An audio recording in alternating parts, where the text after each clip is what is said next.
What's it to ya? Di episode Good Old What His Name, Tuan Crab meminta SpongeBob dan Squidward untuk menghafal semua nama pelanggan. Jelas Squidward langsung tidak tertarik, tapi Tuan Crab membuat tugas tersebut sebagai tantangan berhadiah. Siapa yang menghafal nama pelanggan paling banyak akan mendapat liburan ke pulau tropis. Pegawai yang lebih banyak menghafalkan nama akan memenangkan ini.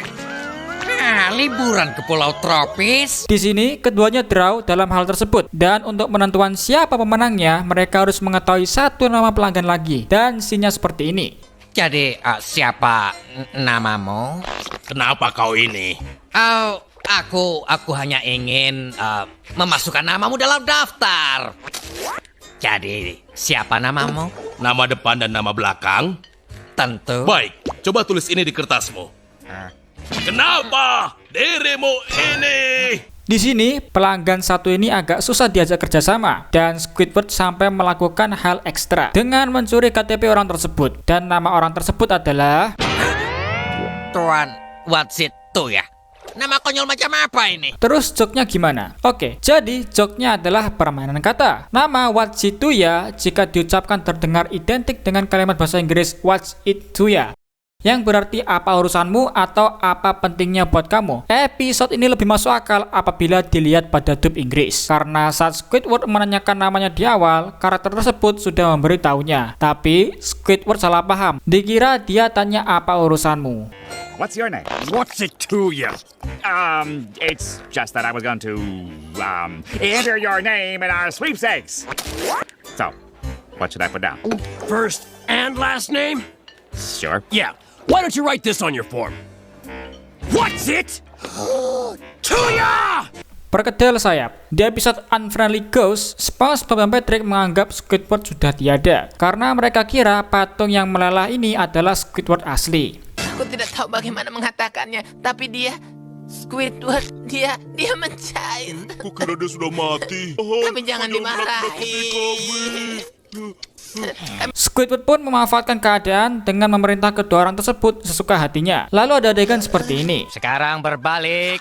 Dan itu lebih baik. Lari di tempat. Katakan perkedel sayap. Perkedel sayap. Sepertinya aku mulai menyukainya. Kayaknya masih kurang info deh. Mari kita lihat dub Inggrisnya. Get over here. Now spin around. That's better. Now jog in place. Say flank steak. Flank steak. Di dub Indo bilangnya perkedel sayap. Kalau di dub Inggris bilangnya flank stick, yang artinya potongan daging sapi di bagian bawah. Lalu maksudnya gimana? Jadi memang tidak ada maksud dari perintah Squidward ini. Dia memberi perintah tersebut secara random aja untuk membuktikan bahwa SpongeBob sangat ketakutan sehingga mau melakukan hal yang tidak masuk akal sekalipun. Lalu lanjut menyuruh SpongeBob untuk memainkan musik menggunakan selebar tisu. Stop. Sekarang mainkan aku sebuah lagu yang panjang dengan alat ini. Tapi bagaimana caranya? Ini hanya selembar kertas tisu. Oh, benarkah? Tapi bukankah aku selalu mendapatkan yang kuinginkan? Biola terkecil. Di episode Squilliam Returns, Squidward berbohong ke Squilliam bahwa dia bekerja di restoran bintang 5. Aku punya restoran pribadi berbintang 5. Mendengar hal tersebut, Squilliam pun ingin datang ke restoran tersebut dengan para pengikutnya. Kau akan datang malam ini? Dan ini membuat Squidward ketar-ketir. Lalu dia pun meminta bantuan ke Tuan Crab dan adegannya seperti ini. Izinkan aku memainkan sebuah lagu seni untukmu dengan biola terkecil sedunia. Serius? Aku tahu, ini benar-benar biola terkecil sedunia. Lihatlah.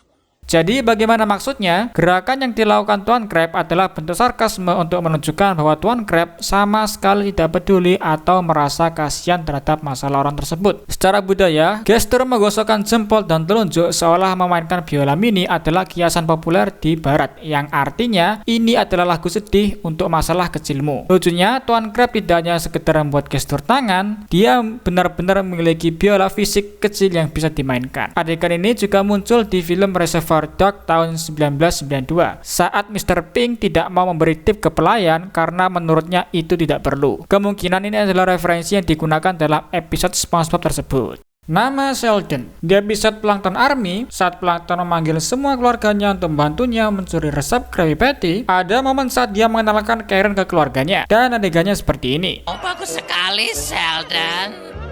Sheldon. Ya, Itu nama depanku. Sheldon, Jangan tertawa. baiklah. Ya, baiklah.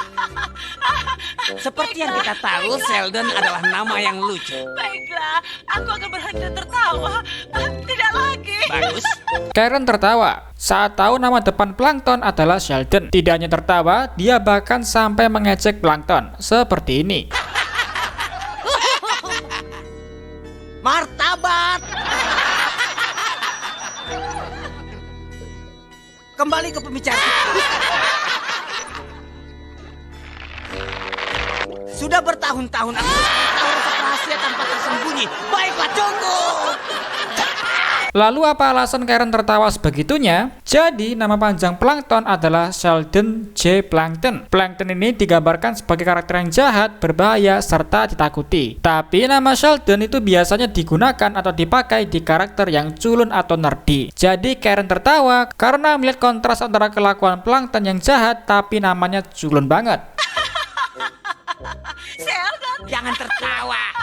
Suara Banshee. Di episode Not Normal, Squidward terbangun karena tingkah SpongeBob. Dia pun menghabari SpongeBob dan adegannya seperti ini. Apa yang kemungkinan bisa kau kerjakan pada saat sekarang ini? Aku tidak sedang melakukan apapun. Aku hanya menikmati pagi indahku. Dengan berlarian dan berteriak seperti Banshee. Squidward, Banshee berteriak seperti ini.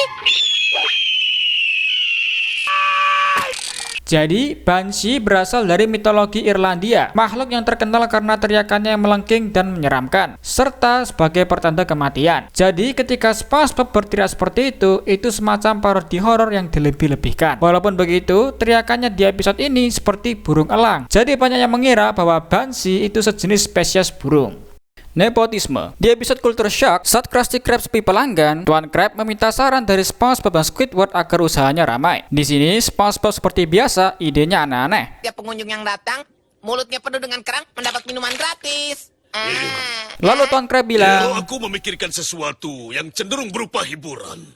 nah, Squidward yang memang base-nya tukang seni mengusulkan pertunjukan malam dan disetujui oleh Tuan Crab. Saat pembukaan acara, Squidward yang menjadi MC mengatakan hal ini. Pertunjukan selanjutnya adalah bukti bahwa nepotisme masih terjadi.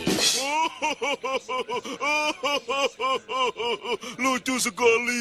Air mataku sampai keluar. Jadi, nepotisme adalah tindakan penyalahgunaan kekuasaan untuk memberikan jabatan, keuntungan, atau hak istimewa ke keluarga, kerabat, atau orang dekat berdasarkan hubungan personal dan bukan berdasarkan kompetensi atau prestasi. Praktek yang sering dilakukan di salah satu negara yang kita kenal. Lalu kenapa Squidward bilang ini? Ya karena Pearl yang merupakan anak dari Tuan Crab tetap tampil di panggung padahal tidak memiliki bakat atau kemampuan yang bisa Jadi seorang ditampilkan. bintang.